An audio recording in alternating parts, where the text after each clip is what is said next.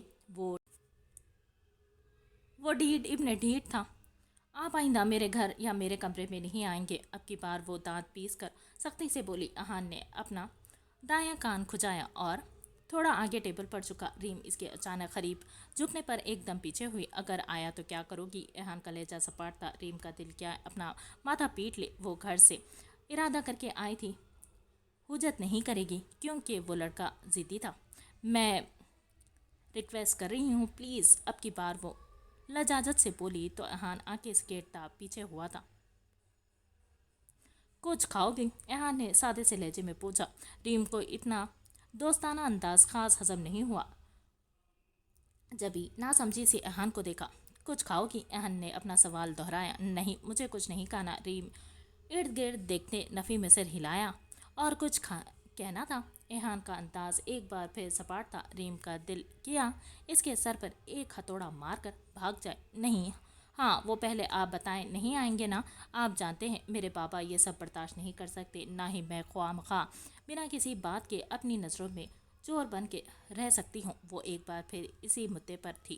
Okay, ایسا ہو سکتا ہے، میں نہیں آؤں گا اگر سگریٹ سلگاتے اس نے مسکراتی نظروں سے ریم کی جانب دیکھا۔ اگر ریم نے تجسس سے پوچھا، تم روزانہ خود میرے پاس یونیورسٹی آؤ گی، مجھے اپنی شکل دکھا کے جاؤ گی؟ ایہان کے دلچسپی سے کہنے پر ریم کو جھٹکا لگا۔ ایسا لگا جیسے وہ پاگل ہو گیا۔ اور میری شکل کیوں دیکھنی ہے آپ کو؟ اب وہ سخت جھنجھلائی تھی، پر ایہان کی جانب سے ملنے والا جواب پل بھر میں اسے سخت و جامد کر گیا تھا۔ چہرہ سرخی مائل ہونے لگا تھا۔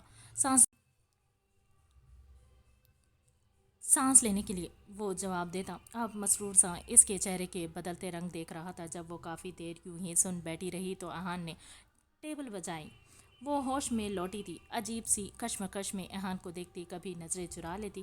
عجیب پاگل شخص ہے، کل تک مجھ سے نفرت کرتے، میری سانس بند کرنے کے لیے درپڑ تھا، اور آج سانس لینے کے لیے مجھے دیکھنے کی ضرورت پڑ رہی ہے۔ کہیں مجھ سے محبت؟ دل میں سوچتے بے ساختہ اس کے منہ سے نہیں نکلا تھا۔ ایہان نے بھویں اچکائی تو وہ ہوش کی دنیا میں لوٹی۔ یہ پیسے؟ اس کی فضول بات بدلنے کے لیے اس نے ہاتھ میں پکڑے 1700 روپے اس کے سامنے رکھے تو ایہان کے ماتھے پر بل پڑا تھا۔ یہ لڑکی اتنی اکڑو کیوں تھی؟ غصے سے لب بھینچ تھے۔ اس نے ریم کو سوالیہ نظروں سے دیکھا، جیسے پوچھ رہا ہو یہ کیا ہے؟ یہ کل جو آپ کے KFC لے کر آئے تھے نا، اس کا بل ہے، میں نے کاؤنٹ کیا ہے، اتنے ہی بن رہے تھے، آپ بھی کاؤنٹ کر لیں، اس نے جلے دل سے کہا۔ وہ اپنی خودداری قائم رکھنے کو یہ کر رہی تھی، پر اس نے فیصلہ کیا تھا اگر ایہان پیسے لینے سے انکار کیا تو وہ فوراً رکھ لے گی، بحث نہیں کرے گی۔ بھلا وہ کبھی اتنا مہنگا کھانا منگوا کر کھاتی؟ نہیں، ہرگز نہیں۔ اوکے، ایہان نے پیسے اٹھاتے کہا تو اس کا دل چھوٹا ہونے لگا۔ وہ تو سمجھی تھی وہ واپس کرے گا، اور اسے واپس ہی کرنا چاہیے تھا کہ کون سا ریم نے اسے یہ سروس فراہم کرنے کا آرڈر دیا تھا؟ آخر خود لایا تھا اپنی مرضی سے، اس نے تو منگوایا نہیں تھا۔ مگر وہ زیادہ مہر کے سامنے یہ ساری سوچ ظاہر نہیں کر سکتی تھی۔ تب ہی انگلیاں چٹکاتے کن آنکھوں سے ایہان کو دیکھا۔ 200 کم ہے اس میں؟ ایہان نے پیسے مٹھی میں بند کرتے سنجیدگی سے کہا تو ریم کو لگا اسے سننے میں غلطی ہوئی ہے۔ جی؟ ناسمجھی سے پوچھا۔ 200 روپے کم ہے۔